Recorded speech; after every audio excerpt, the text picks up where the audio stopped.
പോലും റബീഉൽ അവ്വൽ 12 പ്രസംഗിക്കാതിരുന്നിട്ടില്ല. അള്ളാഹുവിന്റെ ഹബീബിന്റെ മഹത്വം പറയാതിരുന്നിട്ടില്ല. ഹബീബായ നബിയുടെ പേരിൽ സ്വലാത്ത് ചൊല്ലിക്കാതിരുന്നിട്ടില്ല. ആ ഭാഗ്യം എനിക്ക് കിട്ടുന്നില്ലല്ലോ. സത്യം പറയുകയാണ്, ഒറ്റയ്ക്ക് ഞാൻ ജയിലിലെ എന്റെ സെല്ലിൽ ഇരുന്നിട്ട് റസൂലുള്ളാഹിയെ പറ്റി ഇങ്ങനെ പറയുമായിരുന്നു. റബീഉൽ അവ്വൽ 12. ആ റബീഉൽ അവ്വൽ 12 പ്രസംഗിക്കാൻ കഴിയാത്ത വിഷമമൊക്കെ കഴിഞ്ഞ റബീഉൽ അവ്വലിന് ഗംഭീരമായി ഒരുപാട് സ്ഥലത്ത് ഓടി നടന്ന സമ്മേളനങ്ങളിൽ പ്രസംഗിച്ചു. പക്ഷെ പലയിടത്തും നബിദിന സമ്മേളനത്തിന് വേണ്ടി ഞാൻ ചെന്നിറങ്ങുമ്പോൾ നബിദിന റാലി കഴിഞ്ഞിട്ട് ഒരുമിച്ച് കൂടി നിൽക്കുന്ന ആളുകൾ പലരും വന്ന് എന്റെ വണ്ടിയുടെ ചുറ്റും കൂടുമ്പോൾ വിലപിടിപ്പുള്ള മദ്യത്തിന്റെ ഗന്ധം ഞാൻ കേട്ടു പല വായിൽ. നബിദിന റാലിക്ക് ഒന്ന് സ്പിരിറ്റ് കൂട്ടാനേ അല്പം വിട്ടിട്ടാ പോന്ന. എന്നിട്ടാ പറയുന്ന നബി തിരുമേനി കൊളുത്തി തന്നൊരു സംസ്കാരത്തിൻ ദീപശിഖ തലമുറ തലമുറ കൈമാറി കെടാതെ ഞങ്ങൾ ഉള്ളിലാ സൂക്ഷിക്കുന്ന, കെടാതെ ഉള്ളിലിങ്ങനെ കത്തിച്ചുകൊണ്ടേയിരിക്കും. ഇന്നും മുസ്ലിം ചെറുപ്പക്കാർ, ഇന്നും അല്ലാഹുവിന്റെ റസൂലിന്റെ പുണ്യമായ ജന്മദിനം കൊണ്ടാടുന്ന പരിശുദ്ധമായ റബീഉൽ അവ്വൽ മാസത്തിൽ പോലും മദ്യപിച്ച് ലഭ്യകെട്ട് നടക്കുന്ന എത്രയോ മുസ്ലിം ചെറുപ്പക്കാരാണ്. ഒരുപക്ഷെ ഈ സദസ്സിൽ വന്നിരിക്കുന്നവരിലും പലരുടെയും ഉള്ളിൽ മദ്യമുണ്ടാകും. എങ്ങനെയാ, എന്തുകൊണ്ടാ ഇത് മാറ്റാൻ പറ്റാത്തത്? ഇന്നമൽ ഖംറു വൽ മൈസ്റു വൽ അൻസാബു വൽ അസ്ലാമു റിജ്സും മിൻ അമലി ശൈത്താൻ എന്ന പരിശുദ്ധ ഖുർആൻ സൂക്തം ഓതിയിട്ട് ഹൽ അൻതും മുന്തഹൂൻ, നിങ്ങൾ നിർത്തുന്നുണ്ടോ എന്ന് ചോദിച്ചപ്പോൾ മദ്യപിച്ചുകൊണ്ടിരുന്നവർ വായിൽ വിട്ടകത്തേക്ക് പോയ മദ്യം നിർത്തുന്നോ എന്ന് ചോദിച്ചു. ഇനി കുടിച്ചത് വെച്ച് നിർത്തിക്കളയാന്നല്ല കരുതിയത്. വായിൽ വിരലിട്ടിട്ട് തുപ്പി ഛർദിച്ചു, ഗ്ലാസ്സിലിരുന്നത് വലിച്ചെറിച്ചു, വലിയ കള്ളിന്റെ പാത്രങ്ങൾ അടിച്ചൊടച്ചു. ആഴ്ചകളോളം മദീനയിലെ തെരുവിലൂടെ കള്ളിന്റെ ഗന്ധം, മത്തുപിടിപ്പിക്കുന്ന ഗന്ധം മദീനയിലെ തെരുവിലുണ്ടായിരുന്നു. മദ്യത്തിന്റെ ഗന്ധം നിങ്ങൾ നിർത്തുന്നോ എന്നങ്ങ് വിശുദ്ധ ഖുർആൻ ചോദിച്ചതോടെ ഇന്തഹൈനായ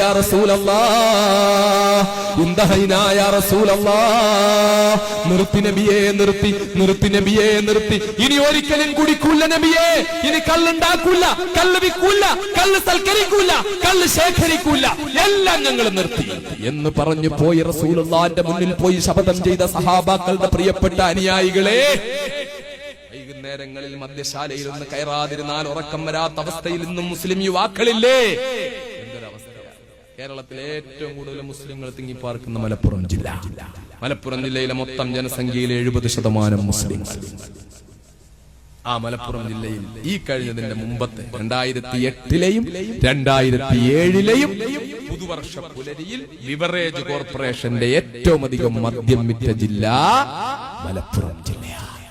70% മുസ്ലിങ്ങൾ. ഇവരെന്തിനാ ഇത് വാങ്ങിക്കുന്നത്? തെങ്ങിന്റെ ചോട്ടിൽ ഒഴിക്കാനാണോ? ആണോ? കേരളത്തിലെ ഏറ്റവും അധികം മുസ്ലിങ്ങളുള്ള മലപ്പുറം ജില്ലയിൽ 70% മുസ്ലിങ്ങളുള്ള, ഒരുപക്ഷെ ഇന്ത്യയിൽ തന്നെ ഇത്രയധികം മുസ്ലിങ്ങൾ തിങ്ങിപ്പാർക്കുന്ന ഒരു ജില്ല ഉണ്ടാവില്ല. അങ്ങനത്തെ ജില്ലയിലാണ് കേരളത്തിൽ 2 പുതുവർഷ പുലരിയിലെ ബിവറേജ് കോർപ്പറേഷന്റെ ഏറ്റവും അധികം മദ്യം വിറ്റ്. 2007-ലെ ചില്ലറ വിൽപ്പനശാലകളിൽ 2ാം സ്ഥാനത്ത് തിരൂരായിരുന്നു. 1ാം സ്ഥാനത്ത് നമ്മുടെ ചാലക്കുടിയായിരുന്നു. 2ാം സ്ഥാനത്ത് തിരൂരായിരുന്നു. ഞാനൊക്കെ ഉൾപ്പെടെ പലരും ഇങ്ങനെ പ്രസംഗിച്ചു. ഞാൻ ജയിലിൽ നിന്ന് ഇറങ്ങി ഞാനും കുറെ പ്രസംഗിച്ചു. അല്ല, നിങ്ങളെന്താ മക്കളെ, തിരൂരുകാര് വാഗൺ ട്രാജഡിയുടെ മണ്ണല്ലേ ഇത്? സാമ്രാജ്യത്വത്തിനെതിരെ അതിശക്തമായ പോരാട്ടത്തിന്റെ വീരഗാഥ പറയാനുള്ള മണ്ണല്ലേ തിരൂരിന്റെ മണ്ണ്? എന്താ നിങ്ങൾ ഇങ്ങനെ മദ്യപിക്കുന്നത്? നിങ്ങൾ നിങ്ങൾക്ക് എന്തു പറ്റി? നിങ്ങൾ കഴിഞ്ഞ പ്രാവശ്യം 2ാം സ്ഥാനത്തെത്തി മക്കളെ, കേരളത്തിൽ തന്നെ എന്നൊക്കെ പറഞ്ഞപ്പോ അവർക്ക് വലിയ വിഷമമായി, നാണക്കേടായി. അവരതുകൊണ്ട് എന്ത് ചെയ്തു? 2008 ആയപ്പോൾ തിരൂര് 1ാം സ്ഥാനത്തെത്തി ചില്ലറ വിൽപ്പനശാല. ഉസ്താദൊക്കെ ഇങ്ങനെ പറഞ്ഞാൽ ഞങ്ങൾക്ക് എങ്ങനെ സഹിക്കാൻ പറ്റുക? നാണക്കേടല്ലേ? അതുകൊണ്ട് 1ാം സ്ഥാനത്തെത്തി, 2ാം സ്ഥാനത്ത് പോവാം. എന്തായാലും അൽഹംദുലില്ലാഹ് ഈ കഴിഞ്ഞ ഒരു വർഷം ഈ വിഷയം ഞാൻ തന്നെ ഒരു 10-200 വേദികളിൽ അവിടെ പറഞ്ഞിട്ടുണ്ട്. ഇതൊക്കെ ഇങ്ങനെ പറഞ്ഞും മറ്റു പലരുടെയും പ്രവർത്തനവും ഒക്കെ കാരണമായിട്ട് ഇക്കഴിഞ്ഞ ഈ പുതുവർഷ പുലരിയിൽ 1ാം സ്ഥാനത്തും 2ാം സ്ഥാനത്തും 3ാം സ്ഥാനത്തും മലപ്പുറമില്ല.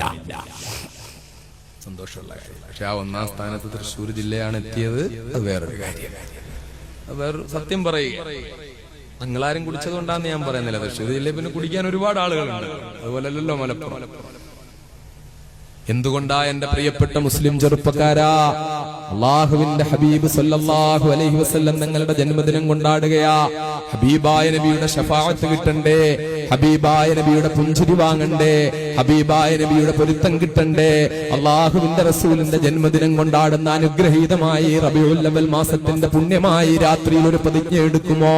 ജീവിതത്തിന്റെ ഒരു ഘട്ടത്തിലും ഏത് കൂട്ടുകാരുടെ കൂടെ കൂടിയാലും, ഏത് പാർട്ടിയിൽ ചെന്നു പെട്ടുപോയാലും, ഏത് കുടുക്കിൽ ചെന്നു പെട്ടുപോയാലും മദ്യം ഞാൻ എന്റെ കൈകൊണ്ട് സ്പർശിക്കില്ല. മദ്യവുമായിട്ടൊരു ബന്ധവുമില്ല. മദ്യപിക്കുന്നവനുമായിട്ട് അവനെ അതിൽ നിന്ന് മാറ്റാൻ കഴിയുമോ എന്ന് നോക്കാൻ വേണ്ടിയല്ലാതെ മദ്യപിക്കുന്നവനെ സുഹൃത്താക്കാൻ പോലും ഞാൻ തയ്യാറാവില്ല എന്നൊരു ഉറച്ച പ്രതിജ്ഞ എടുക്കാൻ എന്റെ പ്രിയപ്പെട്ട മുസ്ലിം സഹോദരന്മാർ ഈ രാത്രിയിൽ തയ്യാറാകുമോ? അല്ലാഹു നമുക്കതിനെ തൗഫീഖ് ചെയ്യുമാറാകട്ടെ. രണ്ടാമത്തെ കാര്യം പറഞ്ഞ കൂട്ടത്തിൽ അതുകൂടെ അങ്ങ് പറയുകയാണ്, ഉദ്ദേശിച്ച വിഷയമല്ല എന്നാലും പറയുകയാ, പലിശ. ഇതും വളരെ ലാഘവത്തോടെ കാണുന്ന കാര്യം. മുസ്ലിം ചെറുപ്പക്കാർക്ക് പലിശ ആരും വാങ്ങൂല. വാങ്ങുന്നതിൽ എല്ലാവരും അയ്യോ പലിശയാണ്, പാടില്ല പാടില്ല. അത് ആരും വാങ്ങൂല എന്ന് പറഞ്ഞാൽ ഒറ്റയാളും വാങ്ങൂല എന്നതിന് അർത്ഥമല്ല. തിരുവനന്തപുരത്ത് അടുത്ത സമയത്ത് ഞാൻ അങ്ങ് കടലോര പ്രദേശത്ത് ഒരു വാതിന് പോയി, ഒരു ദിവസത്തെ ഇതുപോലെ മതപ്രഭാഷണത്തിന് പോയി. അവിടെ എത്തിയപ്പോ സ്റ്റേജിലേക്ക് കയറുന്നതിന് മുമ്പ് 2-3 ചെറുപ്പക്കാർ എന്റെ അടുത്ത് വന്നിട്ട് പറഞ്ഞു, ഉസ്താദേ മഹല്ല് സെക്രട്ടറി അകത്തിരിപ്പുണ്ട്, അദ്ദേഹം പള്ളിയുടെ ഫണ്ട് എടുത്ത് മറ്റാരും അറിയാതെ പലിശയ്ക്ക് കൊടുക്കുന്ന ആളാണ്. പള്ളിയുടെ പൈസ എത്ര പുണ്യാന്ന് നോക്കണം. എടുക്കുന്നത് ബൈത്തുൽ മാൽ, കൊടുക്കുന്നത് പലിശയ്ക്ക്, കൊടുക്കുന്ന ആള് സെക്രട്ടറി. ഇങ്ങനെയൊക്കെ ഉള്ള സ്ഥലങ്ങൾ ഇന്നും ഉണ്ട് കേരളത്തിൽ, പക്ഷെ ആ മഹാനെ എനിക്ക് സ്റ്റേജിൽ കിട്ടി. അൽഹംദുലില്ലാ. ഞാൻ അയാളാണെന്ന് ഞാൻ പറഞ്ഞില്ല. എനിക്കറിയാം പലയിടത്തും പള്ളിയുടെ പൈസ എടുത്ത് പലിശയ്ക്ക് കൊടുക്കുന്ന സെക്രട്ടറിമാരുള്ള പല നാടുകളും ഉണ്ട്. ഈ നാട്ടിൽ അങ്ങനെയൊന്നും ഉണ്ടാവില്ല എന്നാണ് ഞാൻ കരുതുന്നത് എന്ന് പറഞ്ഞാ ഞാൻ പ്രസംഗിച്ചേ. പക്ഷെ അതോടെ നിന്നു എന്ന റിപ്പോർട്ട് പിന്നെ എനിക്ക് കിട്ടി. അൽഹംദുലില്ലാ. പലിശ വളരെ ഗൗരവമായ കാര്യമാണ്. പക്ഷേ പലിശ വാങ്ങൽ മാത്രമല്ല,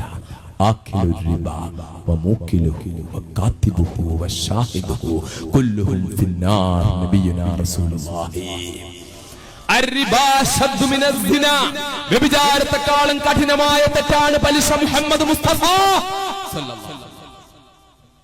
പലിശ തിന്നുന്നവൻ, പലിശ കൊടുക്കുന്നവൻ, പലിശയുടെ കണക്കെഴുതുന്നവൻ, പലിശയ്ക്ക് സാക്ഷി നിൽക്കുന്നവൻ എല്ലാവരും നരകത്തിലാണ്. മുഹമ്മദ് മുസ്തഫ ലഅനല്ലാഹു ആക്കില റിബാ വമുക്കിലഹു വകാതിബഹു വശാഹിദഹു നബിയുനാ റസൂലുള്ളാഹി.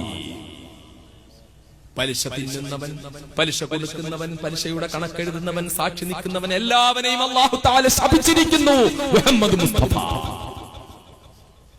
പ്രിയപ്പെട്ട സഹോദരന്മാരെ, പലിശ വാങ്ങൽ മാത്രമല്ല തെറ്റ്, പലിശ കൊടുക്കലും തെറ്റാണ്. പലിശ കൊടുക്കലും തെറ്റാണ്. തെറ്റെന്ന് പറഞ്ഞാൽ ചെറിയ തെറ്റല്ല. അള്ളാഹുവിന്റെ ഹബീബ് പറഞ്ഞത് പലിശയ്ക്ക് 70 പാപങ്ങളുണ്ട്. അതിൽ 70ാമത്തെ പാപം, ഏറ്റവും അവസാനത്തെ പാപം, സ്വന്തം മാതാവുമായി വ്യഭിചരിക്കുന്നതിനേക്കാളും മോശമായ തെറ്റാണെന്ന് മുഹമ്മദ് മുസ്തഫ. ചെറിയ കാര്യമല്ല. ഇതിനേക്കാളും നികൃഷ്ടമായ ഒന്നുണ്ടോ പിന്നെ ദുനിയാവില്? ഇതാർക്കാ ഇത്? പലിശ വാങ്ങുന്നവന് മാത്രമല്ല, പലിശ എന്ന് പറയുമ്പോൾ പലിശയോട് ബന്ധപ്പെട്ട മുഴുവൻ കാര്യങ്ങളും.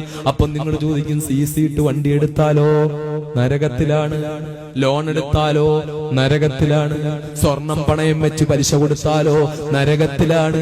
അബ്ദുൽ നാസർ മഅദനി 1000 കൊല്ലം ജയിലിൽ കിടന്നിട്ട് വന്ന് പറഞ്ഞാലും നിങ്ങൾ അംഗീകരിക്കണ്ട.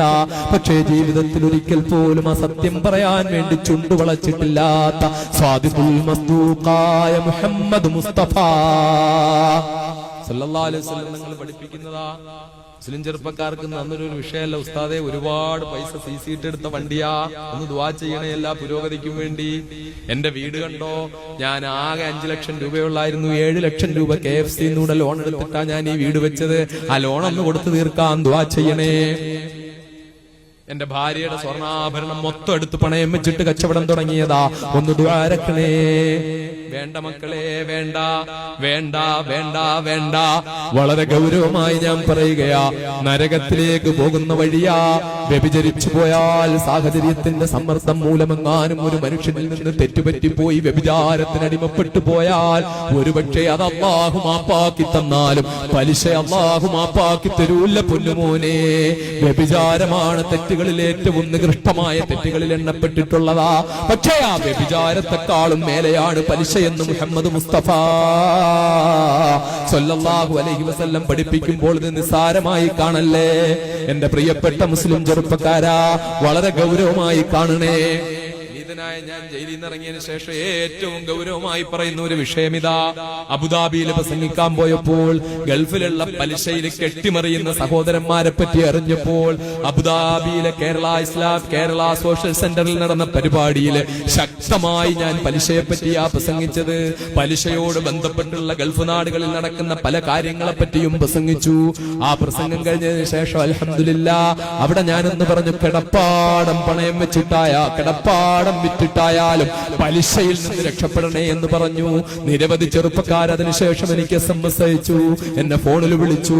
പലരും എന്നോട് പറഞ്ഞു, പലിശയുടെ കുടുക്കിലായിരുന്നു ഉസ്താദേ, രക്ഷപ്പെട്ടു അൽഹംദുലില്ലാഹ്. ഞാൻ ജയിലിൽ നിന്ന് ഇറങ്ങിയതിനു ശേഷം എനിക്ക് തന്നെ ഏറ്റവും സന്തോഷം തോന്നിയ ഒരു പ്രസംഗം ഞാൻ നടത്തിയതാ. കഴിഞ്ഞ റബീഉൽ അവ്വൽ 11-ന് തിരുവനന്തപുരം ജില്ലയിലെ കണിയാപുരത്ത് നടത്തിയ ഒരു പ്രസംഗം. നിരവധി സീഡികൾ അതിന്റെ വിതരണം ചെയ്യപ്പെട്ടിട്ടുള്ള പ്രസംഗമാ. ആ പ്രസംഗത്തിൽ ഞാൻ ഗൗരവമായി മണിക്കൂറുകളോളം പലിശയെ പറ്റിയാ പ്രസംഗിച്ചത്. ആ പ്രസംഗം കേട്ട നിരവധി സഹോദരന്മാര്, എനിക്ക് വളരെ സന്തോഷമുള്ള കാര്യമാ. പെരുമ്പാവൂരിലെ ഒരു സഹോദരന് ഇന്നും ഇങ്ങോട്ട് വരുന്ന വഴിയിലും അയാൾ ഒരു കാര്യം പറയാൻ എന്നെ വിളിച്ചു. ആ സഹോദരൻ അദ്ദേഹം എന്നോട് വിളിച്ചിട്ട് പറഞ്ഞു, 2 നല്ല പ്ലൈവുഡ് കമ്പനി ഉണ്ടായിരുന്നു, പക്ഷേ 2നും ലോൺ ഉണ്ടായിരുന്നു. 10,000 വരുമാനമുള്ള വരുമാനമുള്ള കമ്പനിയായിരുന്നു. ലോൺ അതിൽ നിന്ന് അങ്ങനെ അടച്ചുകൊണ്ടിരിക്കുമായിരുന്നു. പക്ഷേ പലിശയുടെ ഭീകരതയെ പറ്റി അറിഞ്ഞില്ല ഉസ്താദേ. പ്രസംഗം കേട്ട് കഴിഞ്ഞപ്പോൾ ഞാൻ അങ്ങ് തീരുമാനിച്ചു, ഒരു കമ്പനി ഞാൻ അങ്ങ് വിറ്റു. ആ പൈസ കൊണ്ട് ലോൺ കംപ്ലീറ്റ് ഞാൻ തീർത്തു. പലിശയിൽ നിന്ന് പരിപൂർണമായും മുക്തമായി. ഞാൻ ഈ പ്രാവശ്യം ഹജ്ജിന് പോവുകയാണെന്ന് പറഞ്ഞ് യാത്ര പറയാൻ വന്നു. അൽഹംദുലില്ലാഹ് ഭാര്യാസമേതം ഹജ്ജിന് പോയിട്ട് വന്ന ആ സഹോദരൻ 2 ദിവസം മുമ്പ് ഞാൻ പെരുമ്പാവൂർ വഴി പോകുമ്പോൾ 3-4 ദിവസം മുമ്പ് ലോഹർ നിസ്കാരത്തിന്റെ സമയമാകുമ്പോൾ അയാളെ വിളിച്ചിട്ട് ഞാൻ അവിടെ നിസ്കരിക്കാൻ വീട്ടിൽ കയറി. അങ്ങനെ നമസ്കരിക്കാൻ കയറുമ്പോൾ അയാൾ കൊണ്ട് 2 ചെറുപ്പക്കാരെ പരിചയപ്പെടുത്തി. ഒരാളിനൊരു 19 വയസ്സുണ്ടാവും, മറ്റേയാളിന് 22 വയസ്സുണ്ടാവും. 2 പേരും എന്റെ അനിയന്മാരാ, എന്റെ കൂടെ ബിസിനസ്സിലെ പാർട്ട്ണർമാരാ. 2 പേരും കല്യാണം കഴിച്ചിട്ടില്ല. കല്യാണത്തിന് മുമ്പ് 2 പേരും അടുത്ത പരിശുദ്ധ ഹജ്ജിന് പോകാൻ തീരുമാനിച്ചിരിക്കയാ. അതിനുവേണ്ടി അക്ബർ ട്രാവൽസിൽ പാസ്പോർട്ട് കൊടുത്ത് പൈസ കൊടുക്കാൻ തീരുമാനിച്ചിരിക്കുകയാ. ഹജ്ജിന് പോകാൻ പോവുകയാ എന്ന് പറഞ്ഞു. അൽഹംദുലില്ലാഹ് സന്തോഷം കൊണ്ട് വല്ലാതെ വീർപ്പുമുട്ടിപ്പോയി. പലിശയുമായിട്ടുള്ള സർവ്വബന്ധവും വിച്ഛേദിച്ചു. എന്നിട്ട് മുന്നിൽ ചായയും സാധനങ്ങളും കൊണ്ടുവച്ചിട്ട് എന്നോട് പറഞ്ഞു, ധൈര്യമായി ഉസ്താദിന് കഴിക്കാം, ഇപ്പൊ പലിശയുമായിട്ട് യാതൊരു ബന്ധവുമില്ല എന്ന്. വളരെ ഗൗരവമായ കാര്യമാ. 100 കണക്കിന് സംഭവങ്ങളുണ്ട്, 100 കണക്കിന് ഉദാഹരണങ്ങൾ പറയാൻ പറ്റും. പലിശയുമായിട്ടുള്ള ബന്ധം, ആ ബന്ധത്തിൽ നിന്ന് മാറണം മക്കളെ. എന്റെ പ്രിയപ്പെട്ട ഉമ്മമാരോടും പറയുകയാ, എന്റെ പ്രിയപ്പെട്ട പെങ്ങന്മാരോടും പറയുകയാ, അന്യപുരുഷന്റെ മുഖത്തേക്കൊന്ന് നോക്കുക പോലും ചെയ്യാതെ ജീവിക്കുന്ന എന്റെ എത്രയോ സദ്വൃദ്ധകളായ സഹോദരിമാര്, ഭർത്താവിനും മകനും ആങ്ങളയ്ക്ക് അത്യാവശ്യം വരുമ്പോൾ സ്വർണ്ണം ഊരി കൊടുത്തിട്ട് കൊണ്ട് പണയം വെക്കുമോനെ, എന്നിട്ട് നീ കൊണ്ടുപോ, പിന്നെ നീ എടുത്തു തന്നാൽ മതി. വേണ്ട, സ്വർണം എങ്ങനെയായാലും വില കൂടി നിൽക്കട്ടെ, കുറഞ്ഞു നിൽക്കട്ടെ. അങ്ങനൊരു ഘട്ടം വന്നാ വിറ്റുകളയുക മക്കളെ, വിറ്റുകളയുക. എനിക്ക് പറയാൻ പറ്റും, ജീവിതം മൊത്തം വിശുദ്ധമായി എല്ലാ നിമിഷങ്ങളും സൂക്ഷിക്കാൻ കഴിഞ്ഞിട്ടില്ലെങ്കിലും എന്റെ അനുഗ്രഹീതമായി അല്ലാഹു റബ്ബുൽ ഇസ്സത്ത് എനിക്ക് റബ്ബ് തന്ന ഒരു പ്രത്യേക അവസ്ഥയായ ജയിൽ ജീവിതത്തിന്റെ ഘട്ടത്തില് ഒരു ഘട്ടത്തിലും പലപ്പോഴും 100 രൂപ എടുക്കാനില്ലാതെ എന്റെ ഭാര്യ ബുദ്ധിമുട്ടിയിട്ടുണ്ട്. 2 പ്രാവശ്യം ഞാൻ വാന്ന് പറഞ്ഞിട്ട് പിരിച്ചു കൊടുത്ത പൈസ കൊണ്ട് വെച്ച പള്ളി, ഞാൻ ജയിലിലിരിക്കുമ്പോൾ ഉദ്ഘാടനം നടന്ന പള്ളി, ആ പള്ളിയിലെ പ്രസിഡന്റിന്റെ അടുക്കൽ പോയിട്ട് കേസിന്റെ കാര്യത്തിൽ എന്തെങ്കിലും ആരെങ്കിലും ബന്ധപ്പെടുത്തി തരണമെന്ന് പറഞ്ഞപ്പോൾ നിങ്ങളോ കുടുങ്ങിപ്പോയി, ഇനി ഞങ്ങളെ കൂടെ കൊടുക്കല്ലേ, ഒന്ന് ഇറങ്ങിപ്പോകുമോ എന്ന് ചോദിച്ചിട്ട് ഇറക്കി വിട്ട പ്രസിഡന്റുമാരുണ്ട്.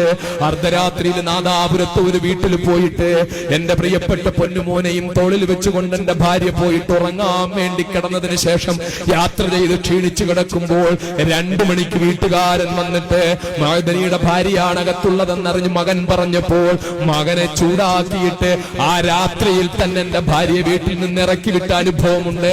അർദ്ധരാത്രിയിൽ എങ്ങോട്ട് പോകണമെന്നറിയാതെ ഒരു പരിചയവുമില്ലാതെ നാദാപുരത്ത് തെരുവിലൂടെ കുഞ്ഞിനെയും തോളിൽ വെച്ചുകൊണ്ട് എന്റെ ഭാര്യ നടന്നു പോകേണ്ടി വന്നിട്ടുണ്ട്. ജീവിതത്തിൽ അതുപോലെ ഒരുപാട് വിഷമങ്ങളും പരീക്ഷണങ്ങളും പടച്ചവൻ തന്നിട്ടുണ്ട്. പക്ഷേ എനിക്ക് എന്റെ സഹോദരങ്ങളോട് പറയാൻ പറ്റും, അറിഞ്ഞുകൊണ്ട് ജീവിതത്തിൽ ഒരിക്കൽ പോലും പലിശയോട് ബന്ധപ്പെട്ടിട്ടില്ല. കേസിന്റെ നിർണായക ഘട്ടത്തിൽ പോലും പലിശയോട് ബന്ധമുള്ള ചിലര് 1 ലക്ഷം രൂപ സംഭാവന കൊടുക്കാന്ന് പറഞ്ഞിട്ടും വേണ്ട, പലിശയോട് ബന്ധപ്പെട്ട പൈസ വേണ്ട എന്ന് പറഞ്ഞ് ഒഴിഞ്ഞു മാറാൻ കഴിഞ്ഞിട്ടുണ്ട്. അൽഹംദുലില്ലാഹ് പലിശക്കാരെന്ന് സംശയിക്കുന്ന ബന്ധുക്കളായ ആളുകൾ പോലും കാണാൻ വന്നപ്പോൾ എനിക്കവര് പലിശയോട് ബന്ധമുള്ള ലോൺ എടുത്തിട്ട് പലിശ കൊടുക്കുന്നവരാണോ എന്ന് സംശയമുള്ളത് കൊണ്ട് അവർ കൊണ്ടുവന്ന സാധനങ്ങൾ ജയിലിൽ എന്നെ കാണാമെന്നപ്പോൾ കൊണ്ടുവന്ന ഭക്ഷണ സാധനങ്ങള് ഉള്ളിൽ പോകാതെ സൂക്ഷിച്ച് എനിക്ക് വെള്ളമെടുക്കാൻ നിൽക്കുന്ന അണ്ണാച്ചി പിള്ളേർക്ക് ഞാൻ കൊടുത്തിട്ടുണ്ട്. ഞാൻ കഴിവിന്റെ പരമാവധി അറിയാതെ എന്റെ ഉള്ളിൽ പോയിട്ടുണ്ടാകാമില്ലെന്ന് ഞാൻ പറയുന്നില്ല. പക്ഷേ മനഃപൂർവ്വമായി പലിശയുമായി ബന്ധപ്പെട്ട എല്ലാ കാര്യങ്ങളെയും ഒഴിഞ്ഞു നിൽക്കാൻ ശ്രമിച്ചിട്ടുണ്ട്. ഒരു മനുഷ്യന്റെ ജീവിതത്തിൽ ഏറ്റവും അധികം വിഷമം വരുന്ന കാര്യമാ 10 കൊല്ലം ജയിലിൽ കിടക്കേണ്ടി വരുന്ന അവസ്ഥ, കേസ് നടത്താൻ വേണ്ടി ആളുകളോട് കൈനീട്ടി തെണ്ടേണ്ടി വരുന്ന അവസ്ഥ. ആ ഘട്ടത്തിലും മക്കളെ പലിശക്കാരിൽ നിന്ന് അകന്നു നിൽക്കാൻ ശ്രമിച്ചിട്ടുണ്ട്. ഇത് ഞാൻ എന്റെ സഹോദരങ്ങളോട് പറഞ്ഞുകൊണ്ട് പറയുകയാ, പലിശയിൽ നിന്ന് അകന്നു നിൽക്കണം മക്കളെ. നിനക്ക് വേണമെങ്കിൽ ബാങ്കിൽ നിന്ന് നിന്റെ ഭൂമി വെച്ചിട്ടോ വീട് വെച്ചിട്ടോ ലോൺ എടുത്താൽ ആ ലോണായി കിട്ടുന്ന വലിയ തുക കൊണ്ട് കൊടുങ്ങല്ലൂരിലോ വാടാനപ്പള്ളിയിലോ തൃശ്ശൂരോ നിനക്കൊരു വലിയ ഒരു സൂപ്പർ മാർക്കറ്റ് തുടങ്ങാൻ പറ്റും. ആ സൂപ്പർ മാർക്കറ്റിൽ നടക്കുന്ന കച്ചവടത്തിന്റെ പൈസ കൊണ്ട് വൈകുന്നേരങ്ങളിൽ നിനക്ക് വിലപിടിപ്പുള്ള കാറിൽ വീട്ടിലേക്ക് വരാൻ പറ്റും. വീട്ടിൽ നിനക്ക് വന്നിട്ട് വിഭവസമൃദ്ധമായ ഭക്ഷണം നിന്റെ കുഞ്ഞുങ്ങൾക്ക് AC മുറിയിലിരുന്ന് കൊടുക്കാൻ പറ്റും. ഇങ്ങനെ നീ സന്തോഷത്തോടെ നിന്റെ കുഞ്ഞുങ്ങളെ ഇംഗ്ലീഷ് മീഡിയം സ്കൂളിൽ വിട്ട് വലിയ ഫീസ് കൊടുത്ത് പഠിപ്പിക്കാൻ പറ്റും. നിന്റെ കുഞ്ഞുങ്ങളെ നിനക്ക് കാറിൽ കൊണ്ടുവിടാൻ പറ്റും. നിന്റെ കുഞ്ഞുങ്ങളെ നിന്നെ ഡാഡിയെന്നും നിന്റെ ഭാര്യ മമ്മിയെന്നും വിളിച്ചിട്ട് കാറിൽ നിന്ന് ഇറങ്ങി ടാറ്റാ പറഞ്ഞു പോകുമ്പോൾ നിനക്ക് ഈ ആധുനികമായ ജീവിതത്തില് നിനക്ക് ഒരുപാട് ആധുനികമായ ഈ മുന്നേറ്റത്തിൽ നീയും ഭാഗഭാക്കായി എന്ന് നിനക്ക് തോന്നിയേക്കും. പക്ഷേ എന്റെ പ്രിയപ്പെട്ട മുസ്ലിമേ, ഒരു കാര്യം നീ ഓർക്കണം. നീ പലിശയ്ക്ക് പണമെടുത്തിട്ട് നീ എത്ര ലക്ഷം ലാഭമുള്ള കച്ചവടം നടത്തിയാലും നീ കെട്ടിയുണ്ടാക്കുന്ന വീട് ഹറാമാണ് പൊന്നുമോനെ. അതിൽ നീ താമസിക്കുന്നത് ഹറാമാണ് പൊന്നുമോനെ. അതിലിരുന്നു കൊണ്ട് നീ നിന്റെ ഭാര്യയ്ക്ക് ഭക്ഷണം കൊടുക്കുന്നത് ഹറാമാണ് പൊന്നുമോനെ. ആ പൈസയിൽ നിന്ന് നിന്റെ കുഞ്ഞിന് നീ പാല് വാങ്ങി കൊടുക്കുന്നത് ഹറാമാണ് പൊന്നുമോനെ. നീ വണ്ടിയിൽ യാത്ര ചെയ്യുന്നത് ഹറാമാണ് പൊന്നുമോനെ. ആ ഹറാമിൽ കിടന്ന് കെട്ടിമറിഞ്ഞുകൊണ്ട് നീ ജീവിച്ചുകൊണ്ടിരിക്കുമ്പോൾ നിന്റെ അന്ത്യമങ്ങ് സംഭവിച്ചു പോയാൽ ഹറാമായ രക്തം ശരീരത്തിലൂടെ ഓടുമ്പോൾ ചെയ്യുന്ന ഒരു ഇബാദത്തും സ്വീകരിക്കില്ല പൊന്നുമോനെ. ഒരു ഇബാദത്തും സ്വീകരിക്കാനില്ലാതെ നിന്റെ അന്ത്യം സംഭവിച്ചു പോയാൽ നീ പട്ടിണിക്കാരനായി, നീ മുഫ്ലിസായിട്ടാണ് പൊന്നുമോനെ നീ മരിച്ചു പോകുന്നത്.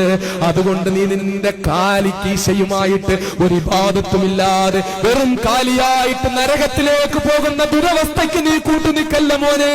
നീ ചിന്തിക്കുക, ഒരു പക്ഷേ നിനക്ക് സമൂഹത്തിന്റെ മുമ്പിൽ വമ്പനാകാൻ പറ്റിയെന്ന് വരില്ല, നിനക്ക് വിലപിടിപ്പുള്ള കാറിൽ യാത്ര ചെയ്യാൻ പറ്റിയെന്ന് വരില്ല, നിനക്ക് ശീതീകരിച്ച മുറിയിൽ കഴിയാൻ കഴിഞ്ഞുവെന്ന് വരില്ല, നിന്റെ മക്കളെ നിനക്ക് സെൻട്രൽ സിലബസ് അനുസരിച്ചുള്ള സ്കൂളിൽ വിട്ട് പഠിപ്പിക്കാൻ കഴിഞ്ഞു എന്ന് വരില്ല.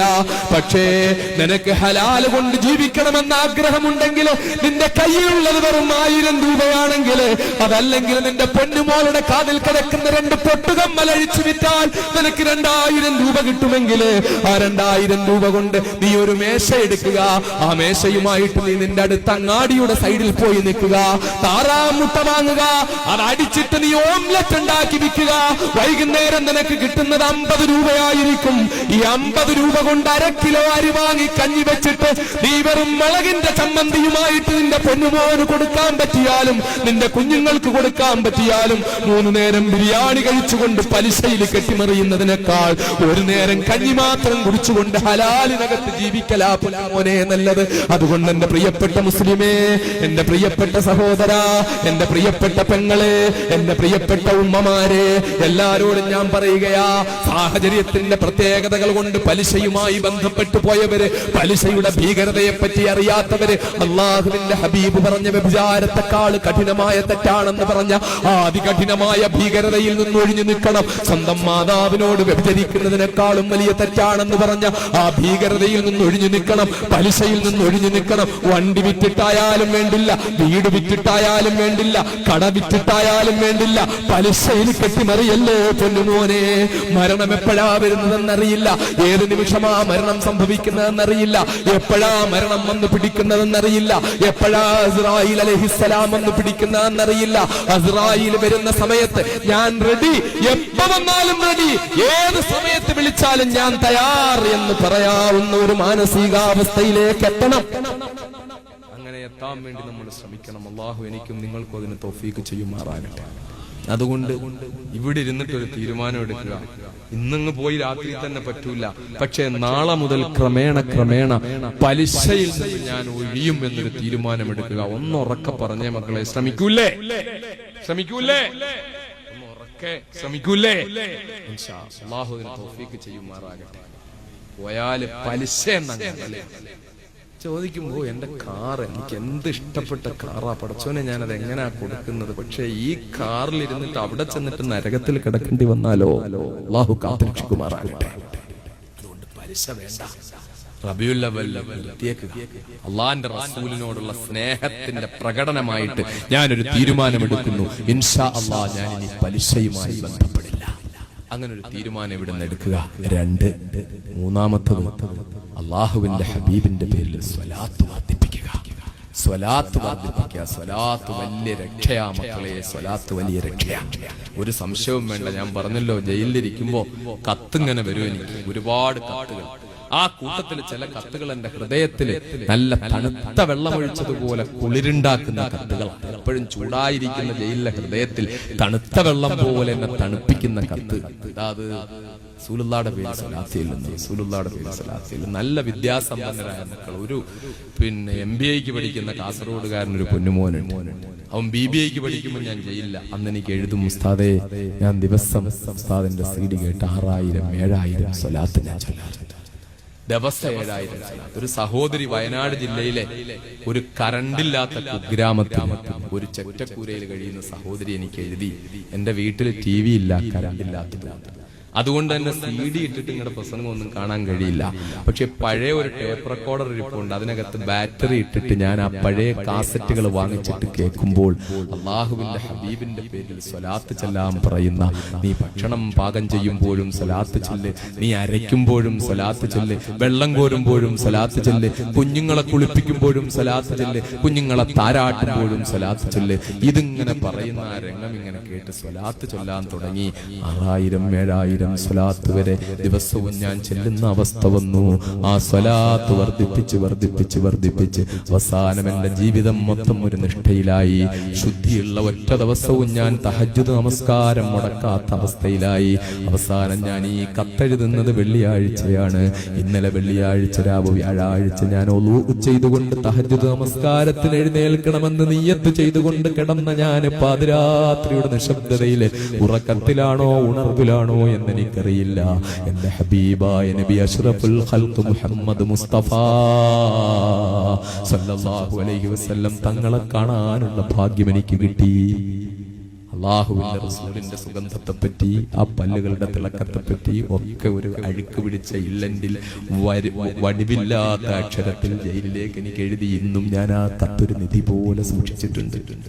ഇന്നും ആ കത്ത് ഞാൻ സൂക്ഷിച്ചിട്ടുണ്ട്. വയനാട് ജില്ലയിലെ ചെറ്റക്കൂരയില്, കറണ്ടില്ലാത്ത ചെറ്റക്കൂരയിലെ ഇരുള് പിടിച്ച അഴുക്ക് പിടിച്ച ഒരു മുറിക്കുള്ളിൽ ഇരുന്നു കൊണ്ടൊരു പാവപ്പെട്ട, നന്നായി അക്ഷരാഭ്യാസം പോലും ഇല്ലാത്ത ഒരു സഹോദരിക്ക് മഹാനായ അഷ്റഫുൽ ഖൽഖ് മുഹമ്മദ് മുസ്തഫ സല്ലല്ലാഹു അലൈഹി വസല്ലം തങ്ങളുടെ ദർശനമുണ്ടായി എങ്കിൽ ഈ പ്രദേശത്തെ കൊടുങ്ങല്ലൂരിലെ അഴീക്കോട്ടെ എന്റെ പ്രിയപ്പെട്ട ഉമ്മമാർക്ക്, എന്റെ പ്രിയപ്പെട്ട പെങ്ങന്മാർക്ക്, എന്റെ പ്രിയപ്പെട്ട സഹോദരന്മാർക്ക്, എന്റെ പ്രിയപ്പെട്ട യുവാക്കൾക്ക് റസൂലുള്ളാഹിയെ കാണാൻ പറ്റൂലേ? പറ്റും മക്കളെ.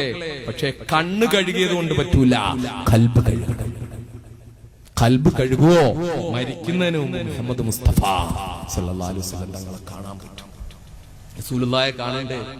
അതിനൊന്ന് നിയ്യത്ത് ചെയ്യുക. അതിൽ വലിയൊരു ഭാഗ്യം വേറെന്താ? അല്ലാഹുവിന്റെ ഹബീബിനെ ഒന്ന് കാണാൻ പറ്റുക. ആ ഭാഗ്യം അല്ലാഹു എനിക്കും നിങ്ങൾക്കും ആവർത്തിച്ച് പെരുമാറാകട്ടെ. മഹാനായ മാലിക് റളിയല്ലാഹു അൻഹു പ്രായപൂർത്തിയായതിനു ശേഷം ഒറ്റ ദിവസം റസൂലുള്ളാഹിയെ കാണാതിരുന്നിട്ടില്ല.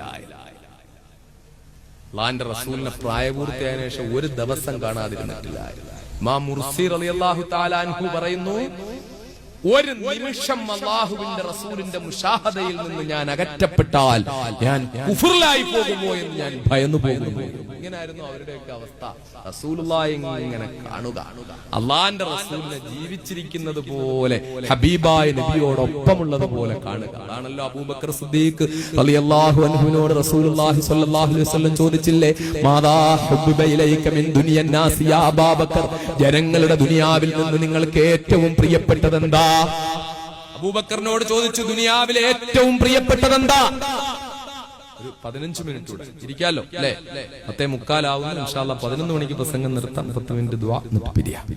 അതുവരെ ഇരിക്കാൻ 15 മിനിറ്റ്. അപ്പോ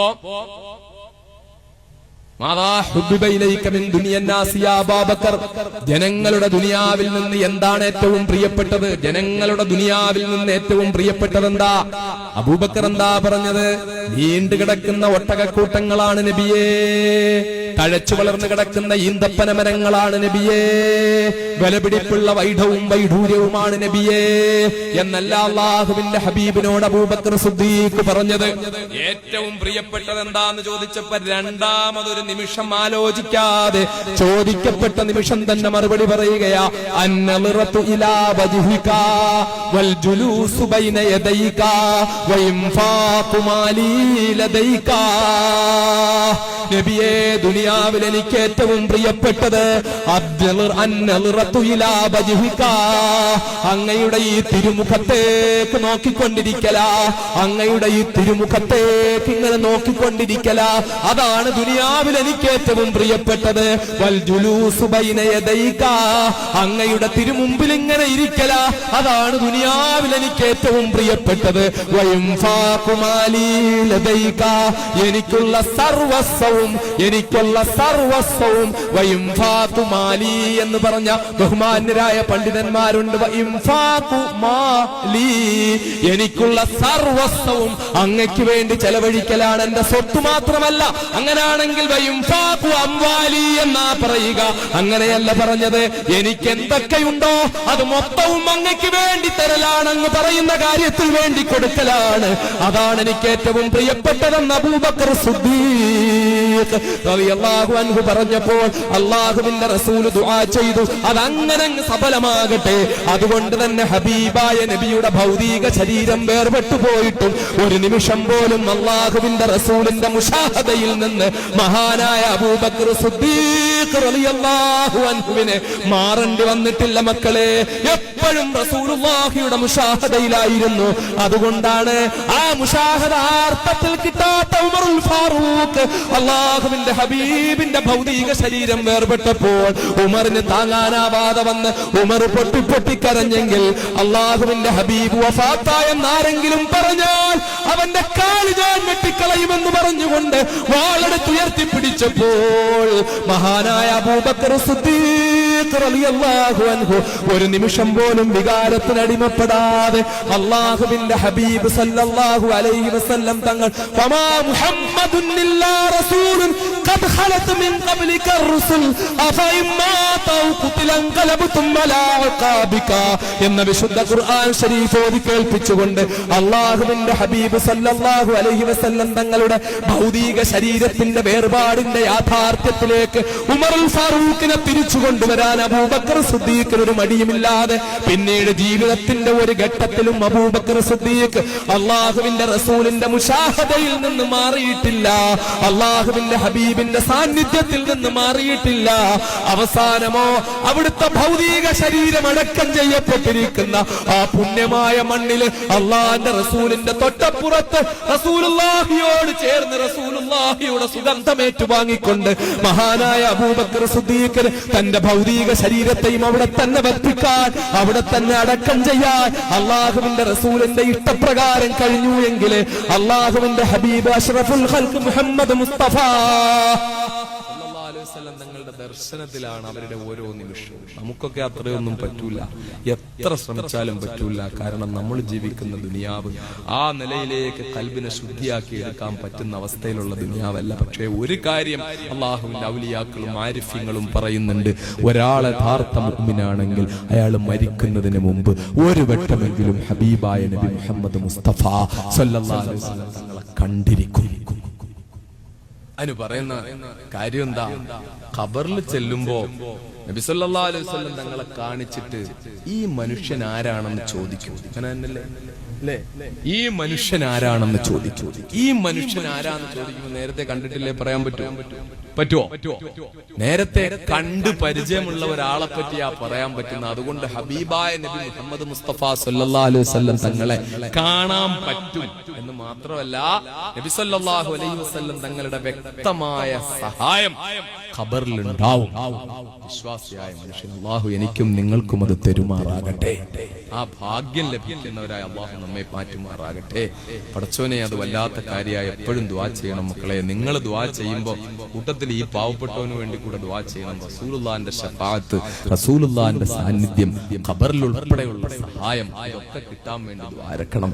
ഇതിനു വേണ്ടി ഞാൻ എന്റെ പ്രിയപ്പെട്ട സഹോദരങ്ങൾക്ക് വളരെ ഗൗരവമായി പറയുന്ന ഒരു കാര്യമാണ്, നമസ്കാരം നിലനിർത്തണം, നല്ല രീതിയിൽ ജീവിക്കണം, തെറ്റുകളിൽ നിന്ന് ഒഴിഞ്ഞു നിൽക്കണം. നിങ്ങൾ നാളെ മുതൽ അല്ലെങ്കിൽ ഇന്ന് രാത്രി ഇശാ നിസ്കരിക്കാത്ത എന്റെ അനിയന്മാര് പോയിട്ട് രാത്രി പോയിട്ട്, പണ്ടൊക്കെ ഞാൻ പ്രസംഗത്തിൽ പറയാറുള്ളത് പോലെ റൂമിൽ വല്ല മമ്മൂട്ടിയോ ശോഭനയോ വല്ലോ ഉണ്ടെങ്കിൽ പിച്ചി കീറി വലിച്ചെറിഞ്ഞിട്ട്, അങ്ങനെയൊക്കെ ഉണ്ടല്ലോ പലരുടെയും വീടുകളിൽ ചെറുപ്പക്കാരൊക്കെ അങ്ങനെ സൂക്ഷിച്ചു വെച്ചിട്ടുള്ളത് മമ്മൂട്ടിയാണ്, മോഹൻലാലിനെയാണ്. ഇപ്പൊ പിന്നെ അവരൊക്കെ ഔട്ട് ഓഫ് ഇതായോ? ഇല്ലേ? അവരൊക്കെ തന്നെയാണ് ഇപ്പോഴും നായകന്മാർ, നമ്മുടെ ഹൃദയത്തിലെ നായകന്മാർ. പിന്നെ നായികമാര് മാറിയിട്ടുണ്ട്. പുതിയ ആളുകളുടെ പേരൊന്നും എനിക്കറിയില്ല, ജയിലിലായിരുന്നില്ല. അങ്ങനെ പിന്നെ ക്രിക്കറ്റ് താരങ്ങള്, അതും പുറമെന്ന് പറയുന്നുണ്ട്. ക്രിക്കറ്റ് താരങ്ങള് ഇങ്ങനെ ഓരോരുത്തർ കൽബി കയറിയിരിക്കുക. ഇറക്കണം മക്കളെ, ഇറക്കണം. ഞാൻ ജയിലിൽ ഇരിക്കുമ്പോ എനിക്കിങ്ങനെ കലി കയറുന്ന രംഗമാ. അവിടെ എവിടെയോ ഫുട്ബോൾ മത്സരം തുടങ്ങുമ്പോഴേക്കും മലപ്പുറം ജില്ലയിലെ ചെറുപ്പക്കാരൻ പെലയുടെ മുടി പോലെ അവന്റെ മുടി വെട്ടി വെച്ചു. പെലയുടെ മുടി പോലെ മുടി വെട്ടി വെച്ചു. മമ്പുറം തങ്ങളുടെ മണ്ണ, മമ്പുറം തങ്ങളുടെയും ഉമർഖാലിയുടെയും ചേറൂർ ശുഹദാക്കളുടെയും മലപ്പുറം ശുഹദാക്കളുടെയും മണ്ണ്. മഹാനായ ശംസുലുലമ ഇ.കെ. അബൂബക്കർ മുസ്ലിയാരും കണ്ണിയത്ത് അഹ്മദ് മുസ്ലിയാരെ പോലുള്ള മഹാരഥന്മാർ പ്രബോധനം നടത്തിയ മണ്ണ്. ആ പുണ്യമായ എത്രയെത്രയോ മഹാരഥന്മാരായ പണ്ഡിതന്മാരുടെയും സാദാത്യങ്ങളുടെയും പാദസ്പർശമേറ്റ അനുഗ്രഹീതമായ മണ്ണ്. മഹാനായ ഒക്കെ ഉസ്താദിനെ പോലുള്ള മഹാരഥന്മാരായ പണ്ഡിതന്മാര് ജീവിച്ച മണ്ണ്. ആ മണ്ണില് ജീവിക്കുന്ന മുസ്ലിം ചെറുപ്പക്കാരൻ, ഞാൻ അടുത്ത് മലപ്പുറം ജില്ലയിലെ ഒരു പള്ളിയിൽ ജുമായിക്ക് നിസ്കരിക്കാൻ കഴിയും. ഇവിടെ അത് കൂടുതൽ പറയണ്ട, എന്നാലും വിഷമം കൊണ്ടങ്ങ് പറയുന്ന അടുത്ത ജില്ലയാണല്ലോ. അതുകൊണ്ടാണ് മലപ്പുറത്തുകാരോട് ഒരു ദേഷ്യം ഉള്ളത് കൊണ്ടല്ല, ഞാൻ ഈ ലോകത്തെ ഏറ്റവും കൂടുതൽ സ്നേഹിക്കുന്ന മലപ്പുറത്തുകാരെയാണ്. അതുകൊണ്ടാണല്ലോ ഞാനിപ്പോ ഈ പൊന്നാനി കിടന്ന് ഇങ്ങനെ കറങ്ങിക്കൊണ്ടിരിക്കുന്നത്. കാണുന്നില്ല. അപ്പോ മലപ്പുറം ജില്ലയിൽ നിസ്കരിക്കാൻ കയറി, ഒരു പള്ളിയിൽ നിസ്കരിക്കാൻ കയറി. എന്താ അവസ്ഥ? മുമ്പിൽ നിന്ന് നിസ്കരിക്കുന്ന ഒരു ചെക്കൻ, തലയിലൊന്നുമില്ല, മുടി ഒരു പ്രത്യേക കോലത്തിൽ ഇങ്ങനെ രൂപപ്പെടുത്തി വെച്ചിരിക്കുന്നു. അവന്റെ ഷർട്ട് അരയുടെ മേളിലാണ് നിൽക്കുന്നത്, പാന്റ് വളരെ താഴെയും. എന്നിട്ട് അവൻ, ഞാൻ ഈ വീൽ ചെയറിലാണല്ലോ ഇത് നിസ്കരിക്കുമ്പോഴും ഇങ്ങനെ ഇരിക്കുന്നത്. സാധാരണ താഴെ ഇരിക്കുകയാണെങ്കിൽ വലിയ പ്രശ്നമില്ല, ഇങ്ങനെ ഇരിക്കുമ്പോ എല്ലാ രംഗവും കാണാൻ പറ്റും. ഇവൻ ഇങ്ങനെ റുക്കുവിൽ പോകുന്ന എന്റെ മുമ്പിൽ നിന്നിട്ട് കാണാൻ പറ്റാത്തതൊക്കെ ഞാൻ കാണുക. പിന്നെ സുജൂദി പോകുമ്പോ അതിനേക്കാളും അപ്പുറം. ഇതെന്ത് പറ്റി മുസ്ലിം ചെറുപ്പക്കാരൻ? മുസ്ലിം ചെറുപ്പക്കാരന് എന്ത് പറ്റി? ഏറ്റവും ഇറങ്ങിയ ഷർട്ട്, ഏറ്റവും ഇടുങ്ങിയ പാന്റ്, ഇതൊക്കെ ഇങ്ങനെ പെട്രോളിന്റെ കൂടെ കുറച്ച് മണ്ണെണ്ണയും കൂടെ ഒഴിച്ചിട്ട് ബൈക്കിൽ അങ്ങോട്ട് കയറിയിട്ട് എരപ്പിച്ചിട്ട് ഇങ്ങനെ നടക്കുകയാണ് മുസ്ലിം ചെറുപ്പക്കാർ. അപ്പൊ ബാങ്ക് വിളിക്കുന്ന പ്രശ്നമല്ല, നിസ്കാരവും ഒന്നും പ്രശ്നമല്ല. ഈ അവസ്ഥയൊന്നും മാറണം. ഞാൻ ഈ പറയുന്നത് എല്ലാരും കൂടെ അങ്ങ് കാശ്മീരിലേക്ക് പോകണമെന്നൊന്നുമല്ല, അങ്ങനെ ആരും തെറ്റിദ്ധരിക്കണ്ട. 5 നേരം നമസ്കരിച്ച് അള്ളാഹ്ക്ക് ഇഷ്ടപ്പെട്ട ജീവിതം നയിച്ച്, അങ്ങനാണെങ്കിൽ നമ്മളെല്ലാം മനുഷ്യർക്കും അനുഗ്രഹമായിരിക്കും. എല്ലാം മനുഷ്യർക്കും അനുഗ്രഹം. ഒരു സഹോദരന്റെ മുഖത്ത് നോക്കി പുഞ്ചിരിക്കുന്നത് സുന്നത്താണെന്ന് പഠിപ്പിച്ച മുഹമ്മദ് മുസ്തഫ. നമുക്ക് ആ റസൂലുള്ളാഹിയുടെ ജീവിതം എന്റെയും നിങ്ങളുടെയും ജീവിതമായി മാറുമെങ്കിൽ, അതുകൊണ്ട് ഇന്ന് രാത്രി പോയിട്ട് ഞാൻ പറയാം, ആരെങ്കിലും ചെറുപ്പക്കാരൻ സച്ചിൻ ടെണ്ടുൽക്കറെയൊക്കെ അകത്ത് വെച്ചിട്ടുണ്ടെങ്കിൽ പിച്ച് കീറി ചവറ്റുകൊട്ടയിലേക്ക് എറിയണം. എന്നിട്ട് ആ ഭിത്തിയിലൊന്നും ഉണ്ടാകരുത്. വേണമെങ്കിൽ റൗള ഷരീഫിന്റെ ഒരു ഫോട്ടോ ആ ഭിത്തിയിൽ അങ്ങോട്ട് ഒട്ടിക്കും. എന്നിട്ട് 5 നേരത്തെ നമസ്കാരം അങ്ങോട്ട് തുടങ്ങി. ഈ റബിയുൽ അവലിന്റെ തീരുമാനം, അടുത്ത നബിദിനത്തിന് ഇരിക്കുമ്പോൾ ഒരാത്മവിശ്വാസത്തോടെ ഇരിക്കാൻ പറ്റണം. എന്റെ റസൂലുള്ളാഹി ഞാനും തമ്മിലൊരു അടുപ്പമുണ്ട്, ആര് പറഞ്ഞാലും പോകാത്ത ഒരു അടുപ്പം എനിക്കുണ്ട്. അങ്ങനെ പറയാവുന്ന ഒരവസ്ഥ, ആ ഒരു കോൺഫിഡൻസ്, ആ ഒരു ആത്മവിശ്വാസം, അത് നമുക്ക് അതിനൊരു തീരുമാനം. നമസ്കരിക്കും. എന്നിട്ട് എന്റെ പ്രിയപ്പെട്ട സഹോദരന്മാർ, തെറ്റുകളിൽ നിന്ന്, അനാവശ്യ ചിന്തകളിൽ നിന്നും തെറ്റുകളിൽ നിന്നൊക്കെ ഒഴിഞ്ഞു പാതിരാത്രികൾ മൊത്തം തിയേറ്ററുകളിൽ പോയി കഴിയുന്ന ആ ദുരവസ്ഥയെന്ന് മാറുന്നു. ഞാൻ അടുത്ത് പറയാറുണ്ട്, നമ്മുടെ പിന്നെ കാസർഗോഡ് നിന്ന് ഇങ്ങനെ വരുന്ന ഒരു അർദ്ധരാത്രിക്ക് ശേഷമുള്ള സമയം പൊന്നാനിയിലെത്തിയപ്പോ ഒരു വലിയ ജനക്കൂട്ടം, പൊന്നാനി പമ്പിച്ച ജനക്കൂട്ടം. ഞാൻ വിചാരിച്ചു വല്ല ഉറൂസ് വല്ലോ ആയിരിക്കും, എന്താ ഇത്ര വലിയ ദ്വാസമ്മേളനം വല്ലതും ഉണ്ടാവും. ഈ പാതിരാത്രിക്ക് വന്നു എന്റെ വണ്ടി കണ്ടപ്പോ അറിയാവുന്ന ആളുകളൊക്കെ വന്നിട്ട് അസ്സലാമു അലൈക്കും കൈവക്കലും സാറിന് ഞാൻ ഇങ്ങനെ സൂക്ഷിച്ചു നോക്കിയപ്പോ വണ്ടി ഇരുന്ന ഒരാൾ പറഞ്ഞത്, ഉസ്താദെ ദ്വാസമ്മേളനം ഒന്നുമല്ല, പരുന്ത് റിലീസാകുന്നത് ആ പാതിരാത്രിക്ക് ശേഷം റിലീസാകുന്നത്. പാതിരാത്രിക്ക് ശേഷം മലപ്പുറം ജില്ലയിലെ പൊന്നാനിയിലെ മുസ്ലിം ചെറുപ്പക്കാർ മൊത്തം, ഞാൻ ഇത് അവിടെയും പ്രസംഗിച്ചു, മുസ്ലിം ചെറുപ്പക്കാർ മൊത്തം കൂടി ഇങ്ങനെ നിൽക്കുക.